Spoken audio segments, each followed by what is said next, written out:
কিরে পল্টু, যেমন বলেছিলাম তেমন ঠিক মনে আছে তো? হ্যাঁ হ্যাঁ কেন্টু দা, সব মনে আছে। একটু ভুলে যাবি না কিন্তু, ভুলে গেলেই কিন্তু কান ধরে উঠবাস খেতে হবে। না না, ভুলবো না ভুলবো না। কি রে, আজকে তোদের কোনো বাহানা শুনবো না, কিন্তু পড়া দিতেই হবে। ওরে বাবা রে, মরে গেলাম রে, মরে গেলাম রে। আমার পেটে খুব ব্যথা হচ্ছে রে, আমার পেটে ব্যথা হচ্ছে। ও কেন্টু দা, আমাকে বাঁচাও। ও স্যার, আমাকে বাঁচাও। স্যার, আমাকে বাঁচাও। কেন্টু দা, আমাকে বাঁচাও।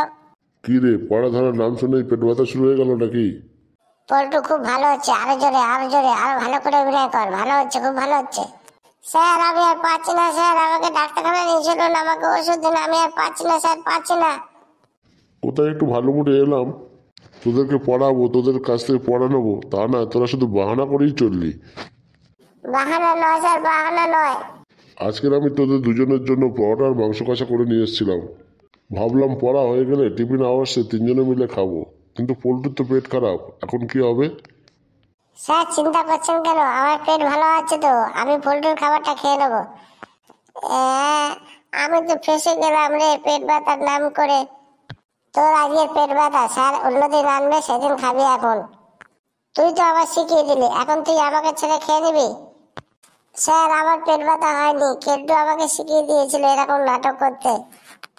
তাহলে উঠে দাঁড়া আর পড়া বল, পরোটার মাংস কষা খাওয়াবো। এই তো স্যার, আমি ঠিক হয়ে গেছি। আমাকে মিথ্যে কথা বললি কেন? আগে দুজনে উঠবস খা। স্যার, আমি তো মিথ্যে কথা বলিনি। তুই তো পোল্টুকে শিখিয়ে দিয়েছিলিস, তোকে আরো 20টা বেশি উঠবস খেতে হবে। এইবারে মতো ছেড়ে দিন স্যার, আর কোনোদিন করবো না।